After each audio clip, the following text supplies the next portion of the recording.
We already read from 2 Samuel chapter 9. I only wanted to read that so that he'd have to say Mephibosheth 3 times in 2 verses. Now, we'll be hearing a little bit more about Mephibosheth, but we're going to be talking about David, and we're going to be talking about Jonathan. We're going to be talking about friendship, and we're going to be talking about what a friend we have in Jesus. Everything that's going to be said about friendship, he embodies that much more than we could ever imagine. So I'd like to invite you to turn to 1 Samuel chapter 18. We're going to look together at verses 1 through 5. 1 Samuel chapter 18 and verses 1 through 5.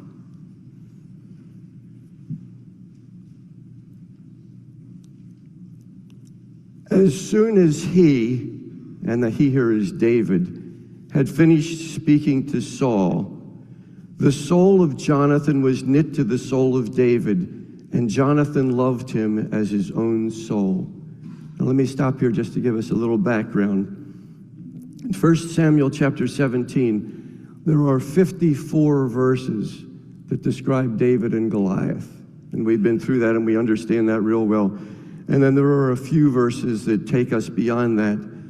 And I'm going to back up in chapter 17 to verse 55.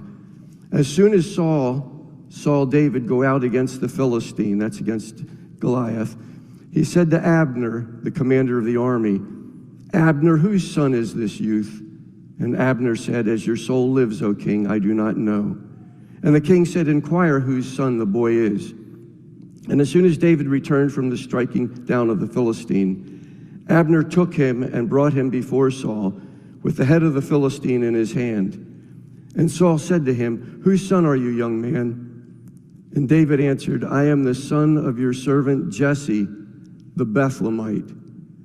Now, interesting, as soon as he had finished speaking to Saul, we're picking up in 1 Samuel 18, verses 1 to 5 again, the soul of Jonathan was knit to the soul of David, and Jonathan loved him as his own soul. So we have a situation here where Goliath has just been defeated. Saul is impressed with this young man, David, wants to know who his father is because he wants to bring him up close. He's already known that he can play the harp, and he wants to bring him forward. Verse 2, and Saul took him that day and would not let him return to his father's house. Then Jonathan made a covenant with David because he loved him as his own soul. And Jonathan stripped himself of the robe that was on him and gave it to David, and his armor, and even his sword, and his bow, and his belt. And David went out and was successful wherever Saul sent him, so that Saul set him over the men of war. And this was good in the sight of all the people, and also in the sight of Saul's servants. Now, sooner or later, it's not going to be good for Saul, though. He's going to get very, very jealous of David. He's going to try to kill him. And we have that story running around through many of the passages we'll be turning to this morning. It's a shame when truth becomes unbalanced. The immature and the impulsive Christian and the non-Christian with an agenda often take a biblical principle or situation to its limits and then beyond the limits. In other words, the pendulum swings too far to the right and overcompensates by then swinging too far to the left. In the area of friendship, we see the need for a proper, balanced, rightly dividing the word of truth approach. The LGBTQ community actually uses David and Jonathan's deep friendship as a justification for inappropriate same-sex behavior. There will be those who will say that the Bible condones all of that kind of thing, and one of the big examples is David and Jonathan. But the Bible teaches that involvement in homosexual activity is wrong. This is when the pendulum's where it should be. It's clearly, unequivocally, without exception, wrong. One extreme is to excuse this wrong behavior. The other extreme is to be homophobic, hateful, and graceless. I hope you see what I mean. We want the pendulum to be where it needs to be in the middle, where truth is, not on one side or the other side. So the Bible teaches us that there is nothing wrong with close friendships of the same gender. David and Jonathan provide some help for us to increase our friendliness. All of us can be increasing in that area. They had a one in spirit, it says in the NIV, or one in soul, as it says in the ESV, friendship. I'd like to start out today by making 3 observations about this friendship between David and Jonathan. First of all, it seems to have grown quite abruptly.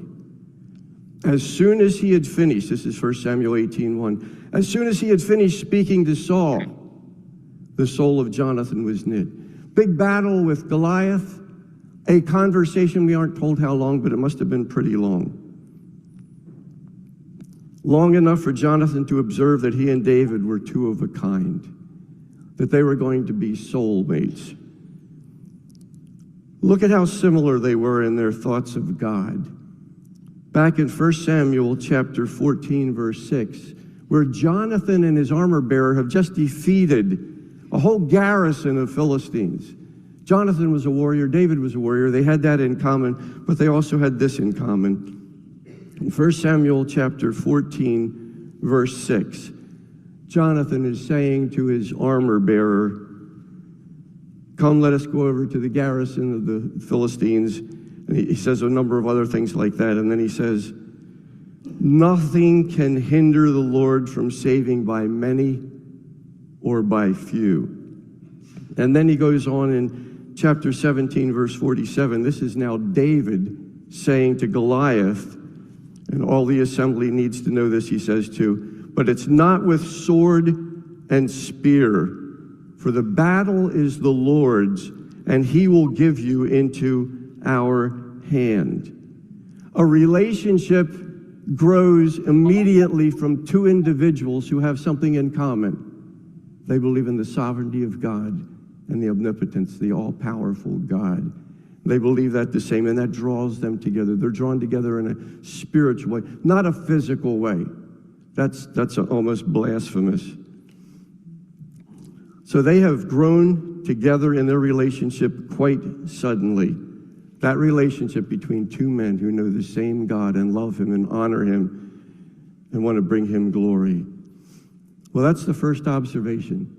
Second observation, it was a very special friendship that they had.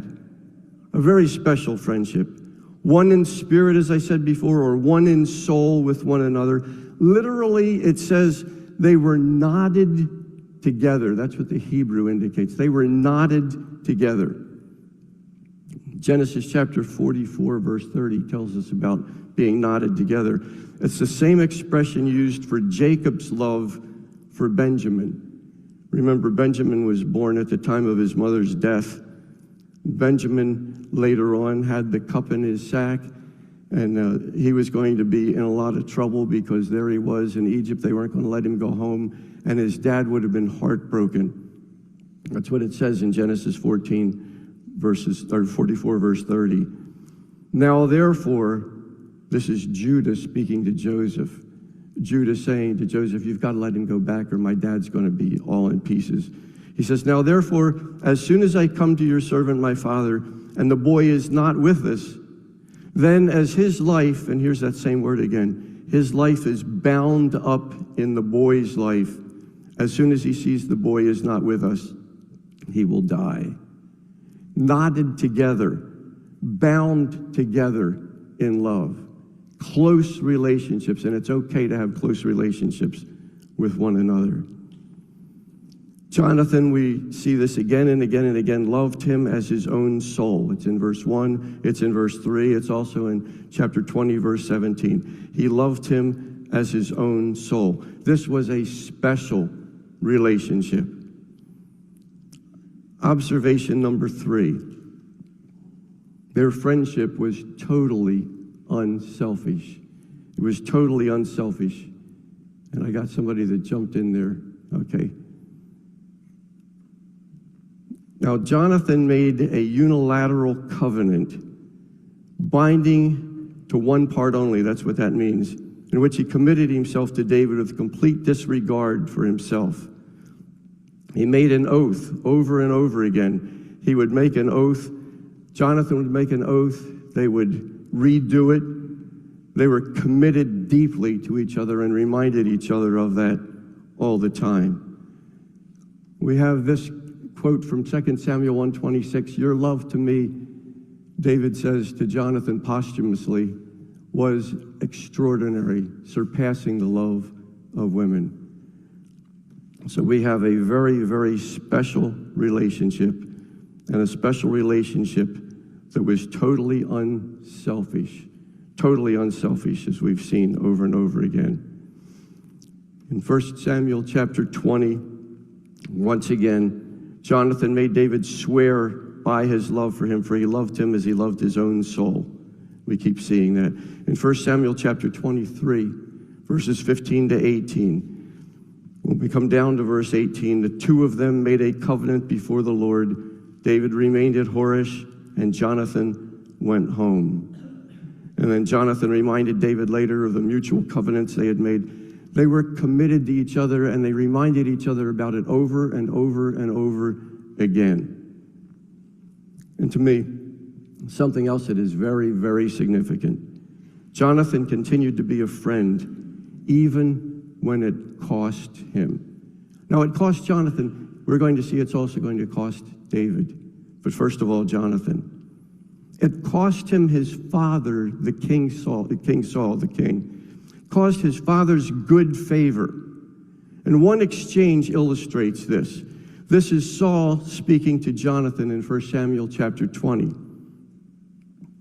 Then Saul's anger was kindled against Jonathan, and he said to him, "You son of a perverse, rebellious woman, do I not know that you have chosen the son of Jesse to your own shame and to the shame of your mother's nakedness? For as long as the son of Jesse lives on the earth, neither you nor your kingdom shall be established. Therefore send and bring him to me, for he shall surely die." It cost Jonathan his father's favor. His father's telling him, this guy David's got to be killed. And here you are befriending him. It's a shame on the whole family. So it cost him his father's good favor, almost cost him his life. Remember when there was a time when Saul threw a spear twice at David. We remember that, but we don't remember this occasion. It's the next verse beyond where we just read in 1 Samuel chapter 20. Then Jonathan answered Saul his father, "Why should he be put to death? What has he done?" But Saul hurled his spear at him to strike him. So Jonathan knew that his father was determined to put David to death. Pretty good clue there that that's taking place. It cost him his father's good favor, almost cost him his life. It cost him his right to be the king as well. In verse 31 of chapter 20, Saul saying to Jonathan, "For as long as the son of Jesse lives on the earth, neither you nor your kingdom shall be established." Jonathan said the same thing to David in chapter 23, verse 17. And he said to him, "Do not fear, for the hand of Saul my father shall not find you. You shall be king over Israel, and I shall be next to you. Saul my father also knows this." So here's Jonathan, for the sake of a great friendship. David, for the sake of a great friendship also with Jonathan. And Jonathan, first of all, loses his father's good favor, almost lost his life, lost his right to be king. And we read earlier, his prized personal possessions, he also is going to be losing them. Remember, we read in verse 4 of chapter 18, and Jonathan stripped himself, and we're going to see some very personal things. He stripped himself of the robe that was on him, his own robe, and gave it to David. And his armor, warriors wanted to test their own armor. They wanted it to be theirs. And even his sword and his bow and his belt. There's a lot of cost that is going on, his prized personal possessions.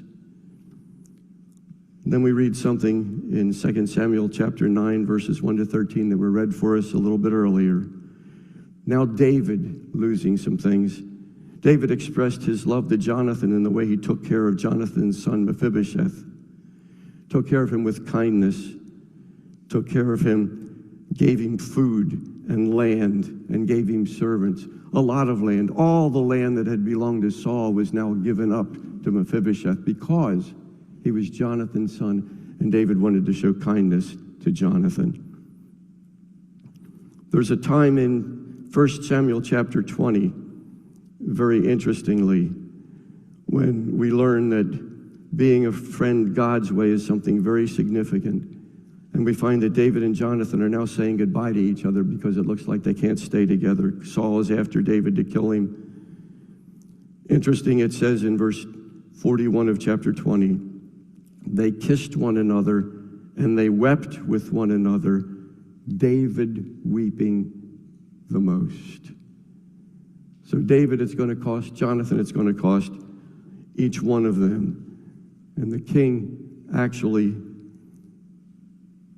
in 1 Samuel chapter 23, verse 17, David, we already said this, that he'll be king over Israel.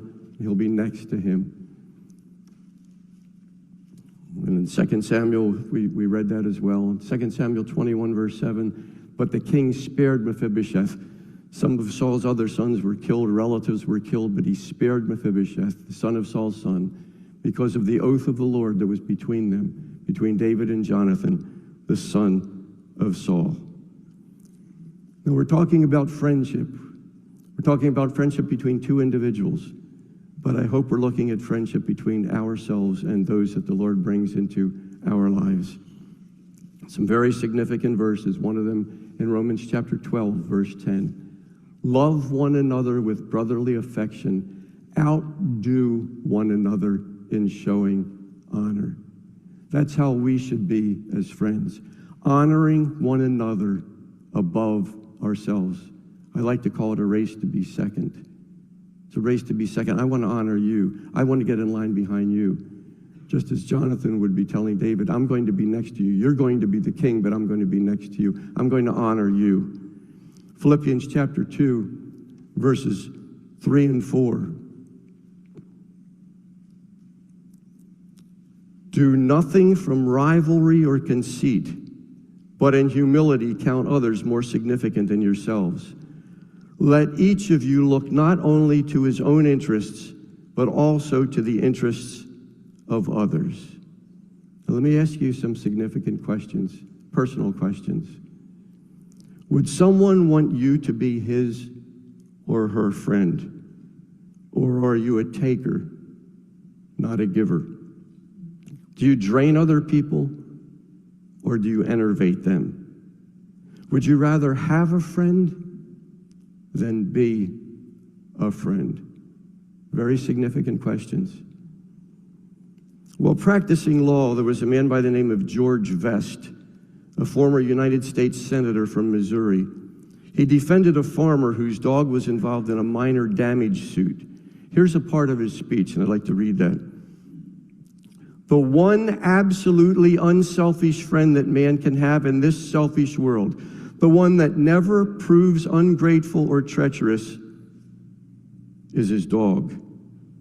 When all other friends desert, he remains. When riches take wings and reputation falls to pieces, he is as constant in his love as the sun in its journey through the heavens. If fortune drives the master forth, an outcast in the world, friendless and homeless, the faithful dog asks no higher privilege than that of accompanying him to guard against danger, to fight against his enemies. And when the last scene of all comes, and death takes the master in his embrace, and his body is laid away in the cold ground, no matter if all other friends pursue their way, there by the graveside will be found the noble dog, his head between his paws, his sad eyes alert and watchful, still faithful and true, even in death. And with this impassioned plea, Vest won a favorable verdict from the jury. That was a very flattering tribute to dogs, wasn't it? But it didn't speak very well about human friendships. In fact, it could have shamed us. God has a very different perspective on being a friend than is commonly practiced today. We're greatly in need of God's perspective on friendship. I studied the internet, all kinds of statistics about friendships. The statistics about the need to be wanted, the necessity of having friends, and the cruel attacks on social media and in the rest of life have been calculated. I won't go through them all. I won't go through any of them, in fact. But if you look at them, you can see it's getting worse and worse and worse, particularly to men and particularly to those who are young, those who are in school. It gets worse and worse all the time. The numbers of people being damaged are staggeringly high, and again, especially among young people. More and more young people are lonely, depressed, alienated, suicidal. A lot of that has to do with friendships that go south and then get advertised on the internet or in social media. Now, please hear me on this. We may not be able to cultivate a David-Jonathan relationship with too many other people. There have to be levels of friendship. You can't have that top level with every conceivable friendship. But we can learn from them. And the whole of the Bible teaches us to show God's love and make strangers to be more friends on different levels. We can be salt, light, and fragrance to a world that is badly in need of those commodities. I'd like to share with you 3 marks now of biblical friendship. 3 marks that we would all do well to emulate. 3 marks that we see in the Lord Jesus, the greatest friend ever. And the first of these is choose your friends well. Choose your friends well. I'll get there. There's an over-under on how many times I mess up the screen today. So I'll tell you what it is later and see if you got it or not. Now, choose your friends well. The Bible warns us that there are dangers in certain relationships. Yes, we're to be friendly, but we have to be very careful about those friendships. 2 Corinthians chapter 6:14, probably the famous verse. Do not be unequally yoked with unbelievers. And that's going to rule out deep-level friendships with non-believers.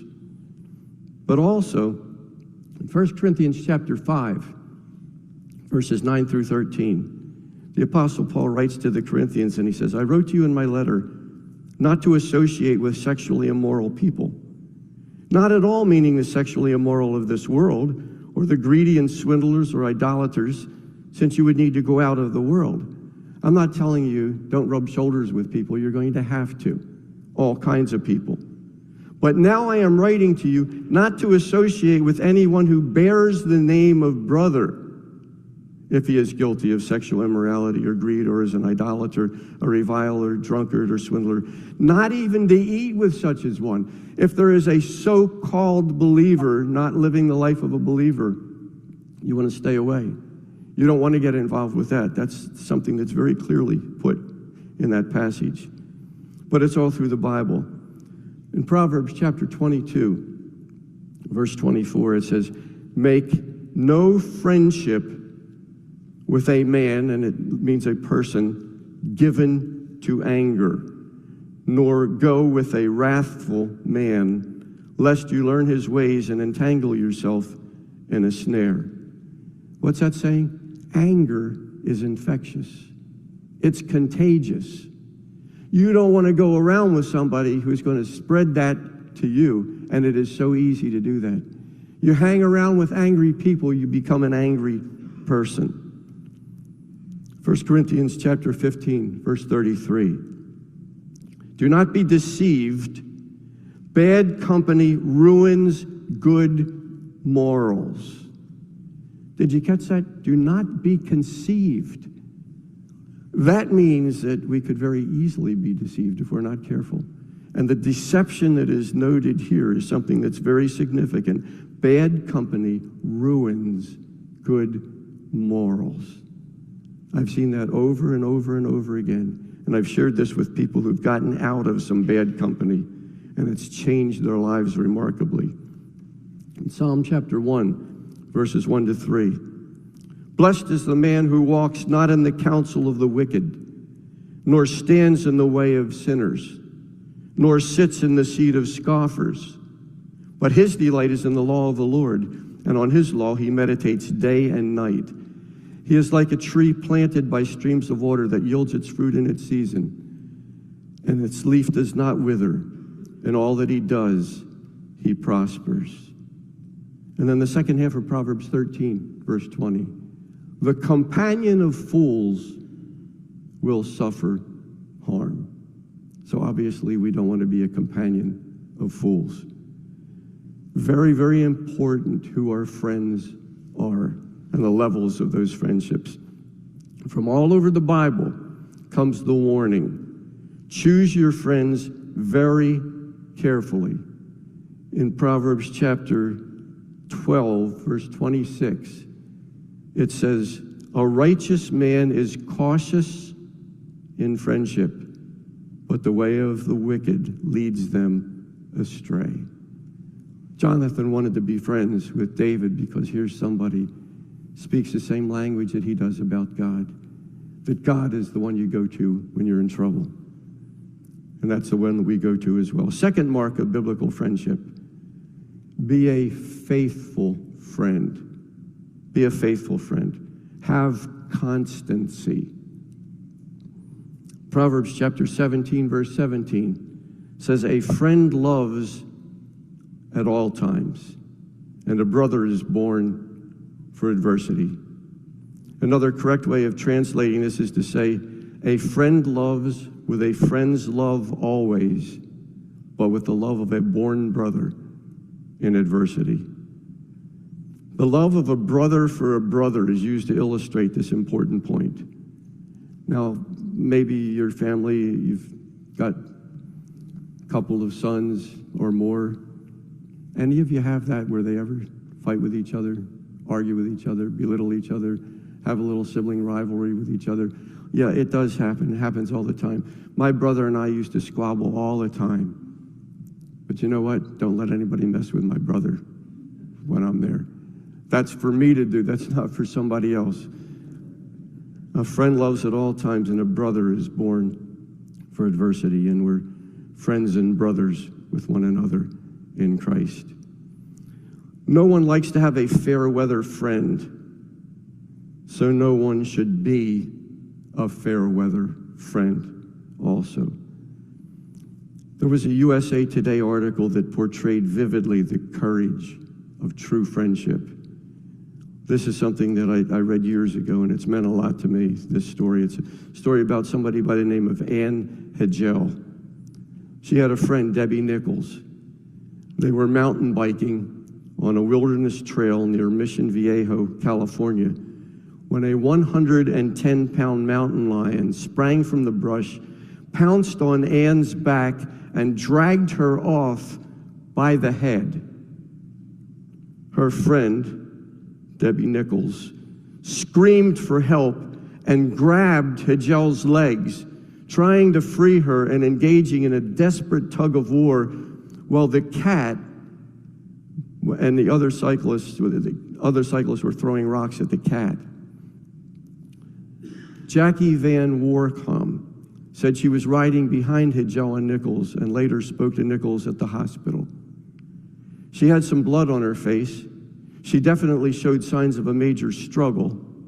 She was shaking, trembling. She said, I was not going to let go. I was not going to let go. And Nichols described the tenacity of the cat, saying, this guy, the cat, would not let go. He had a hold on her face. But the tenacity of the cat was overcome by the faithfulness of her friend. She continued, I just told her, I'm never letting go. Be a faithful friend. That's true friendship. Let me give you an example of false friendship. When I was a freshman in college, there was a fellow by the name of John. John was also a freshman. I lived in the upper class dorm because I roomed with my brother, and he was older than I was. There was a freshman dorm, and one night somebody came over from the freshman dorm and said to me, everybody over there in the freshman dorm is studying for the big history exam coming up tomorrow. Everybody except this guy, John. He's not studying at all. And he said, he's going to sit next to you, that is me, during the test, and he's telling everybody, I'm going to get an A. I was good in history. I loved history. I majored in history, and I was going to get a good grade. But here's this guy who is going to sit next to me, and he's going to cheat off of me and get a good grade, he thinks. So I walk, and he didn't know, somebody came and told me. But we went back for the exam. I was walking down the aisle. It was a big auditorium, a lot of students in this class, freshmen required. I was walking down. He grabs a hold of me as I walk past him. He says, hey, Paul, good buddy, my friend, come sit next to me. And I admit, I don't think Jesus would have said this. I said, not on your life. And I kept walking.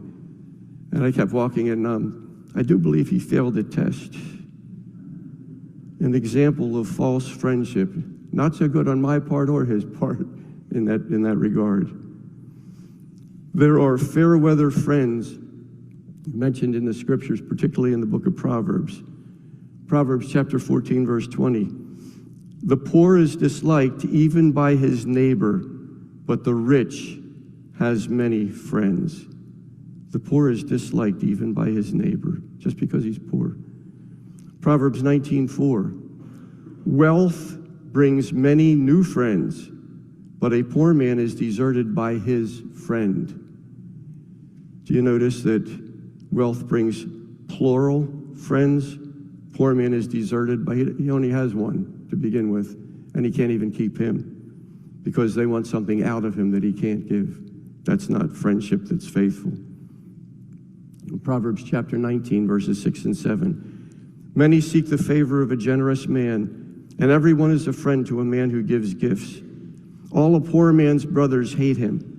How much more do his friends go far from him? He pursues them with words, but does not have them. Fair weather friends. They want what they want to get out of you. What passes for friendship is often something that is very, very brittle. It's a fickleness that cools when the friend is out of sight, when the friend is no longer as useful to me as he once was, or if the friendship is going to cost me something. We cool down very quickly when the friend disagrees with us about something, annoys us, or maybe has a bad day. But real friends love at all times. They cut each other's slack. They cover over an offense. In fact, it says in Proverbs 17:9, I don't have this on the screen. Whoever covers an offense seeks love, but he who repeats a matter separates close friends. So let me ask you this question. How are you at loving at all times? Do you love even when you're having your own discouragements? Do you love the unlovely? Are your friends only those who don't need any effort to love? Are you willing to work at a friendship? Third and final mark of biblical friendship. Friends say the hard words when necessary. Do you know what I mean by that? Friends say the hard words when necessary. It says in Proverbs 27, verse 6, wounds from a friend can be trusted, but an enemy multiplies kisses. Rather have a wound from a friend than a kiss from an enemy, because the wound from the friend is for my good. He's not wounding me for a bad reason. I told you that I like history. I love to study history, and I especially love Civil War history. And I liked reading about Ulysses S. Grant. It's been written a lot about Grant, that he had a drinking problem at various times in his life. General Grant's chief of staff, a lawyer by the name of John Rawlins, was closer to Grant than any other during the Civil War. And it was to Rawlins that Grant gave his pledge he would abstain from intoxicating liquors.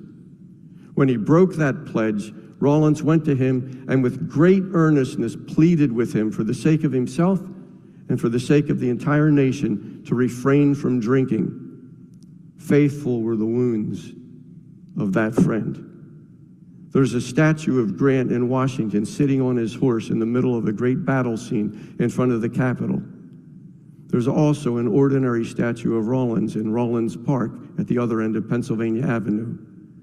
Without that less-known man, Grant would not have been kept on his horse, nor would he have won the Civil War.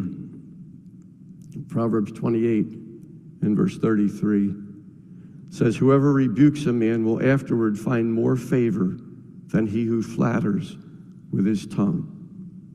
In Proverbs 27:9, "Perfume and incense bring joy to the heart, and the pleasantness of one's friend springs from his earnest counsel."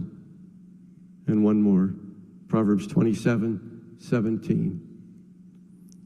"As iron sharpens iron, so one man sharpens another." That's what friends do. Friends say the hard words when necessary.